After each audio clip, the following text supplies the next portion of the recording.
जय साथियों, अपने एसएससी एमटीएस 2024 के एग्जाम से पहले अगर आपने इस वीडियो में एंट्री की है तो मैं कहूंगा अपनी परीक्षा से पहले इन 100 सवालों को रट कर जाइएगा, क्योंकि आपको अपनी परीक्षा में, अपने एग्जाम में सवाल देखने को मिलेंगे, यहीं से साथियों देखने को मिलेंगे, क्योंकि पूरे जीके के टॉप लेवल के 100 क्वेश्चन साथियों मैंने निकाले हैं। तो इन सभी सवालों को अपने मनोमस्तिष्क में स्टोर करके जाइए। यहां से आपको साथियों तकरीबन 8 से 10 सवाल देखने को मिलेंगे। तो क्लास आपकी बहुत तेजी के साथ होगी, यानी कि महज 25 मिनट में मैं आपको 100 प्रश्नों की एक तरीके से श्रृंखला साथियों समर्पित करने वाला हूं। तो पहला सवाल आपकी स्क्रीन पर है कि अमीर खुसरो का जन्म साथियों कहां पर हुआ था। तो आप लोग ध्यान रखेंगे, अमीर खुसरो का जन्म उत्तर प्रदेश राज्य में हुआ था। उसके बाद देखिए, किस इतिहासकार ने 8 सुल्तानों का काल देखा था। तो किसकी बात चल रही है साथियों? अमीर खुसरो की बात चल रही है, यानी कि अमीर खुसरो एक ऐसे इतिहासकार थे जिन्होंने अपने समय में 8 सुल्तानों का काल देखा था। उसके बाद देखिए अगला सवाल है कि किसने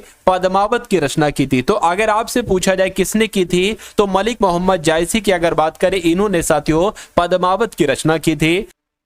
खुसरो खां की हत्या करके किसने दिल्ली सल्तनत पर तुगलक वंश की नींव डाली थी, आपसे पूछा जा रहा है। तो किसने डाली थी साथियों? गाजी मलिक ने डाली थी। गयासुद्दीन तुगलक में इनको कह सकते हैं, यानी कि गयासुद्दीन तुगलक को ही गाजी मलिक कहा जाता है।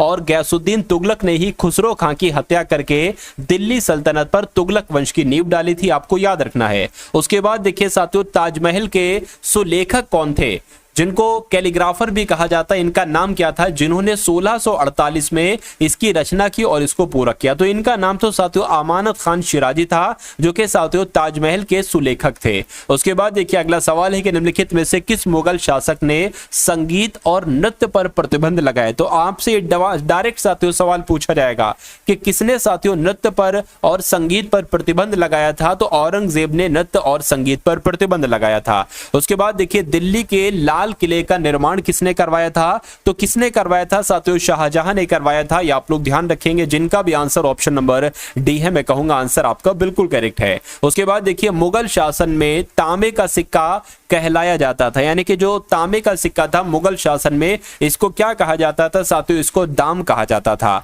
नेक्स्ट नंबर का सवाल है, आपसे पूछा जा रहा है यहां पर कि इनमें से कौन जिंदा पीर के नाम से जाना जाता है। तो मैं कहूंगा औरंगजेब की अगर बात करते हैं तो औरंगजेब को साथियों जिंदा पीर के नाम से जाना जाता है, ये आपको मालूम होना चाहिए। नेक्स्ट नंबर का सवाल है कि दारा शिकोह को किस स्थान पर दफनाया गया था, मुझे बताइए। तो इनको तो दिल्ली में दफनाया गया था। क्या दारा शिकोह को कहां पर दफनाया गया था? दिल्ली में दफनाया गया था। आंसर यहां पर सी ऑप्शन बिल्कुल करेक्ट हो जाता है। अगला सवाल देखिए कि शिकागो विश्व धर्म पार्लियामेंट, जिसमें स्वामी विवेकानंद जी ने भाग लिया था, इसका आयोजन कहां पर किया गया था? तो इसका आयोजन साथियों 1893 में किया गया था। और कौन से महीने में किया गया था साथियों? तो आप लोग ध्यान रखेंगे, सितंबर 1893 में किया गया था। यह बात आपको मालूम होना चाहिए। नेक्स्ट नंबर का सवाल है कि रामकृष्ण मिशन का मुख्यालय ये साथियों कहां पर है, मुझे बताइए। चलिए देखिए, यहां पर अगर बात करें साथियों, आपसे अगर आपके एग्जाम में आ जाए तो वेलूर आप लोग ध्यान रखेंगे, क्योंकि रामकृष्ण मिशन का मुख्यालय कहां पर है साथियों? वेलूर में ही स्थित है। यहां पर अगर बात करें साथियों, देखिए ये यूएसए में है। शिकागो जो है ना, यानी कि जो विश्व धर्म पार्लियामेंट हुआ था स्वामी विवेकानंद जी का, ये यूएसए के शिकागो में हुआ था, ठीक है ना। अब उसके बाद देखिए, भारतीय पुनर्जागरण आंदोलन के पिता साथियों कौन है, इनका नाम आपको बताना है। तो अगर बात करते हैं राजा राममोहन राय की, तो राजा राममोहन राय ही तो भारतीय पुनर्जागरण आंदोलन के पिता कहलाए जाते हैं। नेक्स्ट नंबर का सवाल है कि स्वामी विवेकानंद जी का मूल नाम क्या था, मुझे बताइए। साथियों ये सवाल बहुत आपसे पूछा जाता है और बहुत सारे बच्चे बार बार इसको गलत कर देते हैं। तो इसका आंसर आप लोग यहां पर क्या होगा साथियों, बता दीजिए। तो नरेंद्र नाथ दत्त अगर आपका जवाब है, तो मैं कहूंगा आपका जवाब यहां पर बिल्कुल करेक्ट है, क्योंकि स्वामी विवेकानंद का मूल नाम क्या था? नरेंद्र दत्त ही था। अब इस क्वेश्चन को देखिए कि महाराष्ट्र का सुकरात किसे कहा जाता है साथियों, मुझे बताइए। महाराष्ट्र का सुकरात किसे कहा जाता है? तो इनका नाम है महादेव गोविंद रानाडे, और गोविंद रानाडे जी को ही साथियों महाराष्ट्र का सुकरात कहा जाता है। अगला सवाल है कि स्वामी दयानंद सरस्वती का मूल नाम क्या है, बताइए। तो स्वामी दयानंद सरस्वती का मूल नाम क्या था? मूल शंकर था। क्या था साथियों? मूल शंकर था। आंसर आपका डी के साथ जाएगा। उसके बाद देखिए अगला सवाल है कि भारत में ऊर्जा का मुख्य स्रोत क्या है, बताइए। तो भारत में ऊर्जा का मुख्य स्रोत साथियों तापीय है। क्या है, अगर एग्जाम में सवाल आता है तो तापीय आपको लगा देना है। अगला सवाल है आपकी स्क्रीन पर कि भारत में सिलिकॉन वैली ये कहां पर स्थित है, तो ये तो बेंगलुरु में स्थित है। कहां पर साथियों स्थित है, ये बेंगलुरु में स्थित है। उसके बाद देखिए आंध्र प्रदेश में जो अनंतपुर जिला है ये किसके लिए जाना जाता है बताइए, तो ये साथियों गोल्ड के लिए जाना जाता है, ये स्वर्ण के लिए जाना जाता है, ये आपको ध्यान रखना है। राइट आंसर आपका जाएगा ऑप्शन नंबर डी के साथ, यानी कि जो आंध्र प्रदेश में अनंतपुर जिला है ये स्वर्ण के लिए जाना जाता है। अगला सवाल है आपकी स्क्रीन पर कि पृथ्वी की ऊष्मा से प्राप्त ऊर्जा को क्या कहा जाता है। ये डायरेक्ट आपके क्वेश्चन आएंगे, यानी कि ये वो क्वेश्चन है साथियों जो आपके एसएससी एमटीएस के एग्जाम में आपको डायरेक्ट देखने को मिलेंगे। तो बहुत अच्छे तरीके से इन सभी सवालों को देख लीजिए अपने एग्जाम से पहले पहले। पृथ्वी की ऊष्मा से प्राप्त ऊर्जा को क्या कहा जाता है, भूतापीय ऊर्जा कहा जाता है, ये आप लोग ध्यान रखेंगे। अगला सवाल है आपकी स्क्रीन पर कि रात्रि के समय आकाश में सबसे चमकीली वस्तु जो आपको दिखाई देती है वो क्या दिखाई देती है, क्या तारे, चंद्रमा, बृहस्पति या मंगल ग्रह। तो मैं कहूंगा चंद्रमा ही दिखाई देता है साथियों रात के समय आकाश में सबसे चमकीला क्या होता है, चंद्रमा ही तो होता है। उसके बाद देखिए पृथ्वी किस प्रकार का खगोलीय पिंड है, तो पृथ्वी तो एक साथियों ग्रह है, ये कोई उपग्रह थोड़ी ना पृथ्वी, ना धूमकेतु है ना तारा है साथियों, ये तो एक ग्रह है। इसलिए आंसर आपका जिनका ऑप्शन नंबर बी के साथ है मैं कहूंगा बिल्कुल करेक्ट है। अगला सवाल है आपकी स्क्रीन पर कि संसार की छत किसे कहा जाता है, हिमालय पर्वत को नहीं, रॉकी पर्वत को नहीं, मैक्सिको पर्वत को नहीं साथियों, पामीर के पठार को क्या कहा जाता है, संसार की छत कहा जाता है, ये आप लोग ध्यान रखेंगे। उसके बाद देखिए नेक्स्ट नंबर का सवाल है आपकी स्क्रीन पर कि पठारों में व्यक्तियों का प्रमुख व्यवसाय क्या है बताइए। तो पठारों में व्यक्तियों का प्रमुख व्यवसाय साथियों क्या है, पशुपालन है।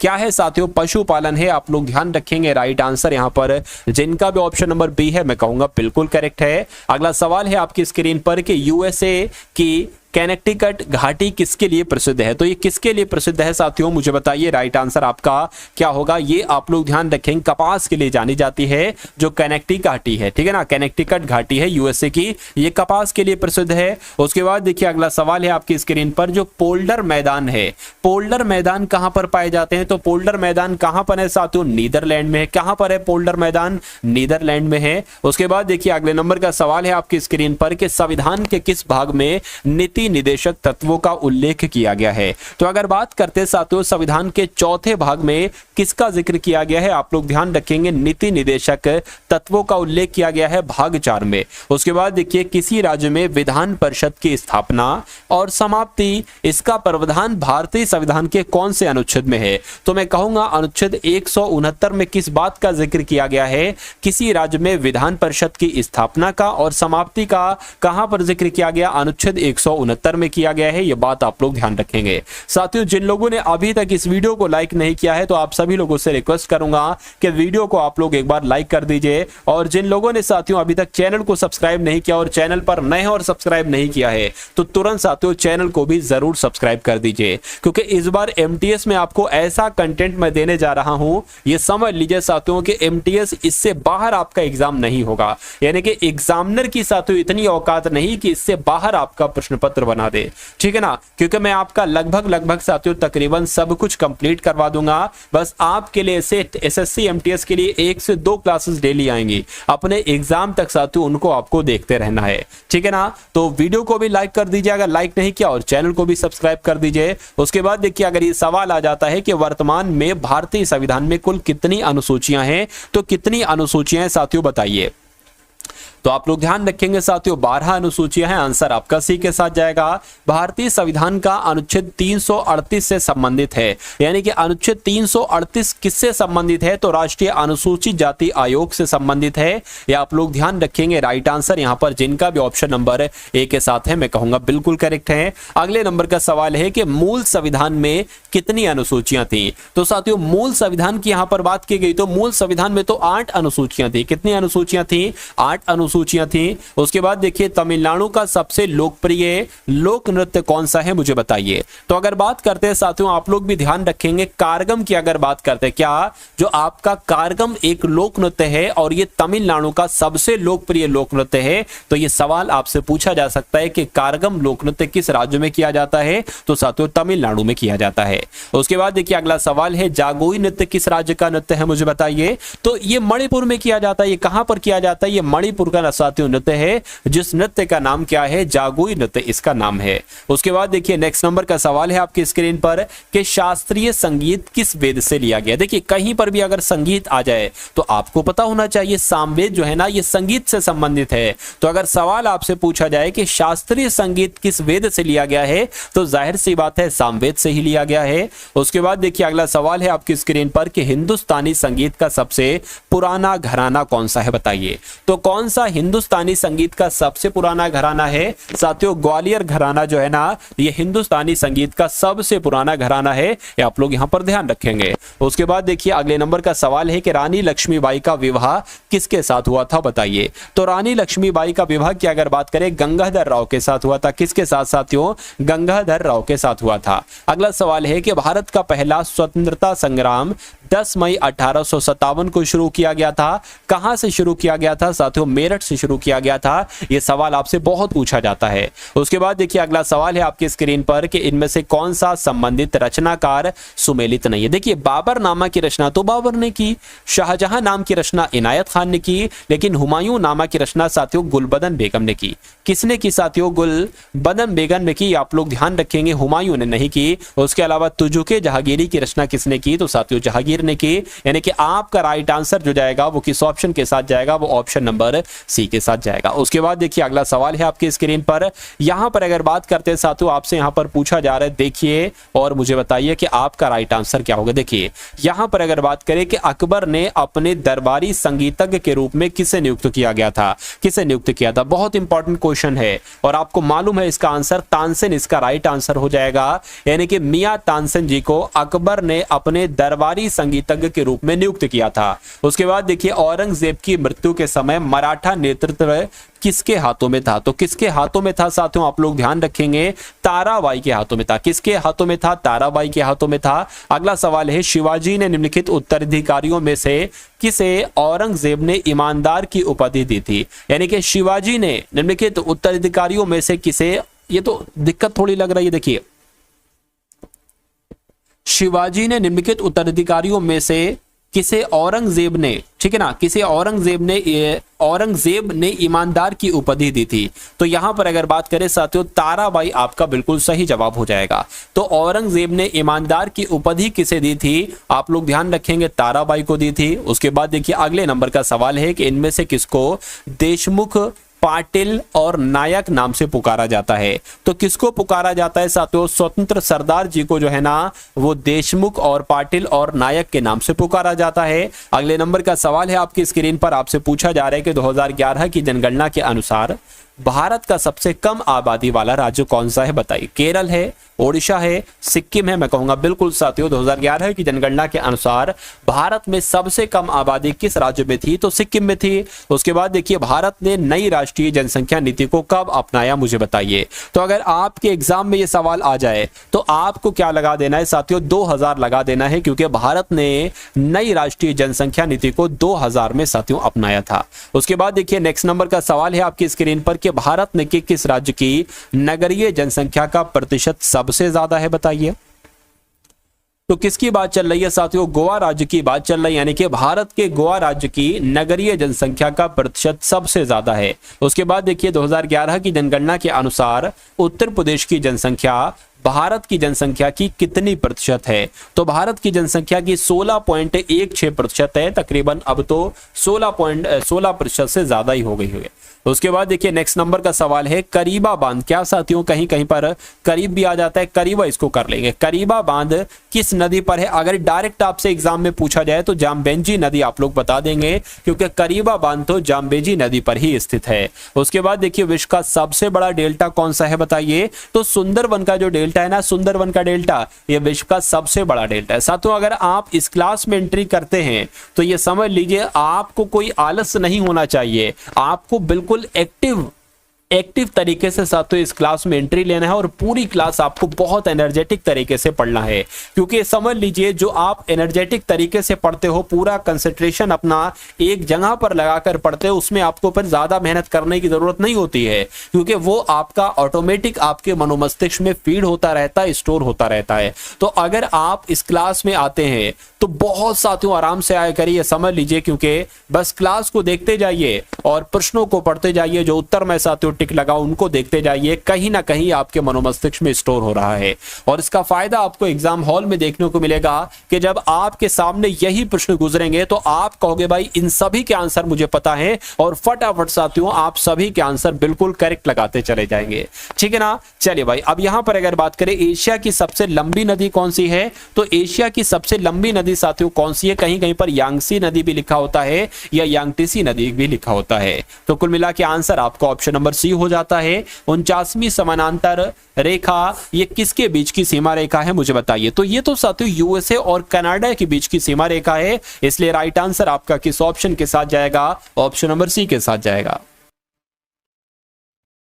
हल्दी घाटी के युद्ध में महाराणा प्रताप सिंह की सेना के सेनापति कौन थे, डायरेक्ट आपसे पूछा जाएगा। तो आप लोग ध्यान रखेंगे साथियों, हकीम खान का नाम क्या, हल्दी घाटी के युद्ध में महाराणा प्रताप की सेना के सेनापति का नाम क्या था साथियों, हकीम खान था।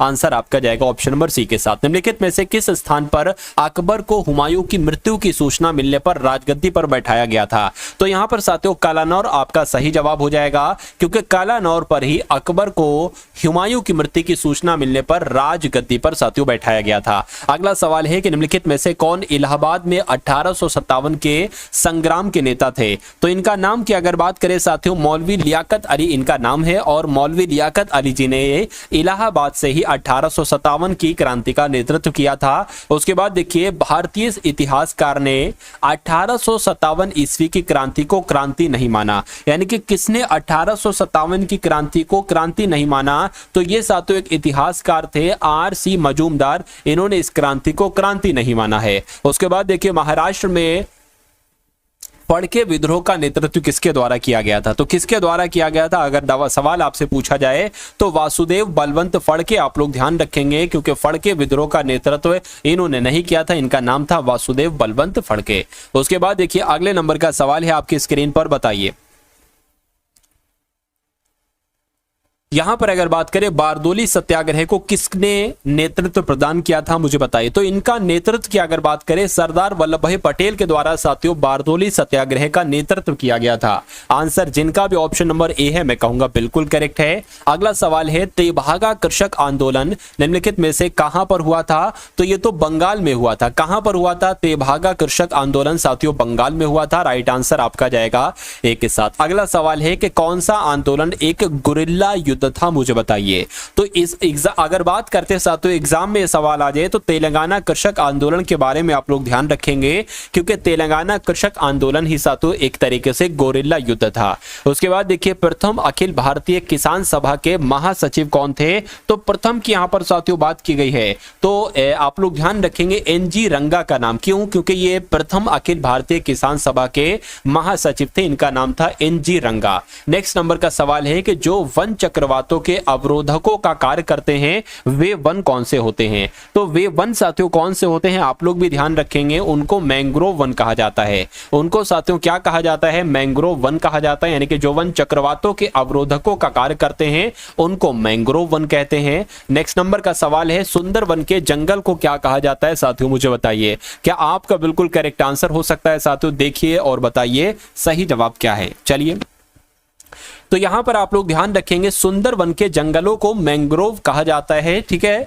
इसलिए राइट आंसर यहां पर आपका बी के साथ जाएगा। अगला सवाल देखिए भारत में श्वेत क्रांति के जनक कौन है बताइए। तो अगर बात करते हैं साथियों भारत में श्वेत क्रांति के जनक कौन है, तो वर्गीस कुरियन ही कौन है, ये श्वेत क्रांति के जनक कहलाए जाते हैं भारत में। सही जवाब आपका ऑप्शन नंबर बी के साथ जाएगा। नेक्स्ट नंबर का सवाल है कि क्या पुनर्वन रोपण का अर्थ क्या होता है बताइए। तो इसका मतलब कि अगर बात करें साथियों एक तरीके से वनों को सुदृढ़ करना या नष्ट हुए वनों को स्थान पर नए पेड़ लगाना। बिल्कुल साथियों, जो वन नष्ट हो चुके हैं उनके स्थान पर नए पेड़ लगाना ही को क्या कहा जाता है, पुनर्वन रोपण कहा जाता है। अगला सवाल है कि कौन सा भारतीय राज्य सोयाबीन का सबसे बड़ा उत्पादक राज्य है, मुझे बताइए। तो अगर बात करते हैं साथियों यहां पर मध्य प्रदेश की, तो मध्य प्रदेश में सबसे ज्यादा सोयाबीन की पैदावार की जाती है, इसलिए राइट आंसर आपका जाएगा मध्य प्रदेश के साथ।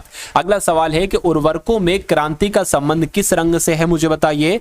तो अगर आपके एग्जाम में साथियों ये सवाल आ जाए तो उर्वरकों में क्रांति, ठीक ना, का संबंध किस रंग से है, तो भूरी क्रांति आपका राइट आंसर हो जाएगा। उसके बाद देखिए नेक्स्ट नंबर का सवाल है आपकी स्क्रीन पर, बताइए काली मिट्टी इनमें से किस राज्य में पाई जाती है। तो काली मिट्टी तो साथियों कहां पर पाई जाती है, महाराष्ट्र में पाई जाती है। सही जवाब आपका जो जाएगा वो ऑप्शन नंबर ए के साथ जाएगा। नेक्स्ट नंबर का सवाल है कि निम्नलिखित में से कौन सी खरीफ की फसल नहीं है। देखिए अगर बात करें साथियों गेहूं की, अगर बात करते हैं तो गेहूं तो यहां पर आपकी रबी की फसल हो जाएगी, ये कोई खरीफ की फसल थोड़ी ना है। तो आंसर आपका अगर है ऑप्शन नंबर डी के साथ, तो मैं कहूंगा बिल्कुल करेक्ट है। नेक्स्ट नंबर का सवाल है, देखिए पूछा जा रहा है कि भारत सरकार के द्वारा जो नई वन नीति है इसकी घोषणा कब की गई थी। तो कब की गई थी, 1988 में भारत सरकार के द्वारा नई वन नीति की घोषणा की गई थी। सही जवाब आपका जाएगा डी के साथ। अगला सवाल है कि भारतीय वनों की ताजा रिपोर्ट भारतीय वन सर्वेक्षण विभाग देहरादून के द्वारा कितने वर्ष के अंतराल पर जारी की जा सकती है, मुझे बताइए। तो मैं कहूंगा साथियों 2 वर्ष के अंतराल पर जारी की जा सकती है। सही जवाब आपका जाएगा आंसर नंबर सी के साथ। नेक्स्ट नंबर का सवाल है कि अर्थशास्त्र धन का विज्ञान है, ये कथन किसका है आपसे पूछा जा रहा है। तो ये कथन किसका है साथियों, मैं कहूंगा कि ये तो एडम स्मिथ का कथन है, यानी कि अर्थशास्त्र धन का विज्ञान है। ये बात किसने कही थी, एडम स्मिथ ने कही थी। प्रिंसिपल ऑफ इकोनॉमिक्स ये शीर्षक वाली किताब के लेखक कौन है बताइए। तो मार्शल की अगर बात करते हैं, अल्फ्रेड मार्शल ये प्रिंसिपल ऑफ इकोनॉमिक्स शीर्षक वाली किताब के लेखक हैं, ये आप लोग ध्यान रखेंगे। नेक्स्ट नंबर का सवाल है डॉक्टर नॉर्मन ई बोरलॉन्ग किस देश से थे। तो ये साथियों किस देश से थे, तो ये तो आप लोग ध्यान रखेंगे अमेरिका से थे, यानी कि आपका राइट आंसर किस ऑप्शन के साथ जाएगा, ऑप्शन नंबर सी के साथ जाएगा। अगला सवाल है आपकी स्क्रीन पर कि निम्नलिखित में से कौन सा भारत में भूमि सुधार का हिस्सा नहीं है। तो भारत में भूमि सुधार के हिस्से कौन कौन से, देखिए जमींदारी प्रथा का उन्मूलन करना ये भारत भूमि सुधार का हिस्सा है।